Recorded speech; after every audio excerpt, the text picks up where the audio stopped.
After an overtime loss to the Carolina Hurricanes here at Rogers Place last night, the Oilers are back at it with practice here at Rogers Place. As I'm so pleased to be joined by Cam Moon. And Cam, the Oilers, they've started the season 2-4-1 after that loss to the Hurricanes last night in overtime.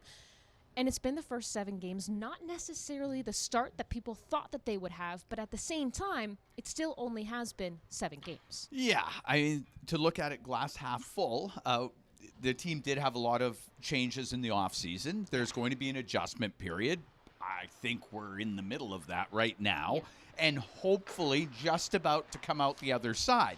And there are some, I think, positive situations we've been able to see. And I look at the game against Carolina, a lot of high-octane opportunities both ways. Both goaltenders were outstanding. Frederik Andersen for Carolina, Stuart Skinner for Edmonton, and unfortunately the Oilers lose it in overtime. The way I looked at that game, when it was over, I had said that whoever lost was going to feel like they got goalied in the game because both goalies were that good. But are seeing some things starting to turn in the right direction. And of course, I mean, the special teams are a part of that. Power play gets a goal against Carolina. The penalty kill, which going into the game was at 55%. So really nowhere to go but up. But I think they will. And we saw how good that penalty kill was down the last stretch of last season and in the playoffs.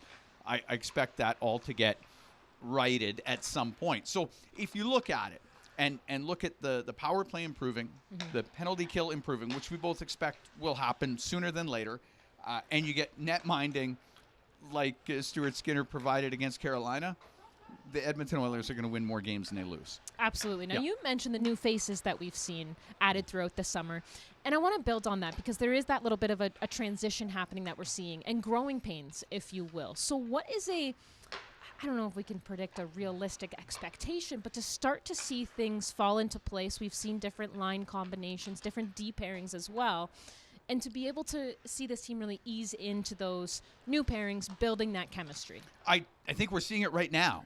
And I looked at the Dallas game, and Edmonton, as good as they were through the first 40 minutes, unfortunately didn't score. And that has been a bit of a storyline early on, is lack of goal production. And unfortunately, it bit the Oilers in that game against Dallas because I think on a normal day, because it was an afternoon game, on a normal day, maybe they're up 3-0 and they give up that a power play goal late and say you're down or up 3-1 after 40. I think that game looks a lot different in the third period. So I think we're starting to see it, though. I think we're starting to see the new players fitting in and everybody adjusting, whether that's the new players adjusting to their new environment in Edmonton and the players that are coming back adjusting to their new teammates. So I think we're seeing that, and I think we're seeing the team turn in the right direction. We'd all like to see it turn faster than it has, but this is where it is right now. And, an opportunity looking ahead to face the Pittsburgh Penguins on Friday. Now, with the Oilers power play specifically, because everyone does have high expectations, I mean, they are record-breaking, right? I mean, they've kind of set that expectation for themselves. And you think about who makes up PP1, and it's full of talented names and guys who do know how to put the puck in the back of the net and have that chemistry built. So, of course, we did see that one power play goal last night, courtesy of Connor McDavid, and a beautiful pass from Leon Draisaitl. Is it a matter of just them needing more repetition? Because last night we did see them get a few opportunities. They built that momentum and created chances. So maybe there's just an element of they need more chances on it. Yeah, I think so. And I look at that first power play against Carolina. I mean, the Oilers were all over them again.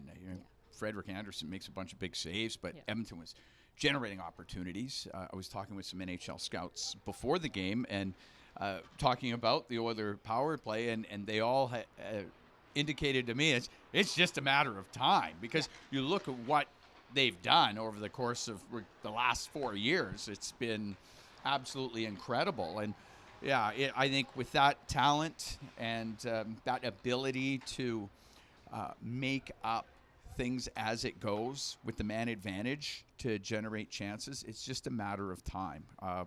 You have a guy like Zach Hyman, 54 goals last year, still waiting for his first. He's going to score goals.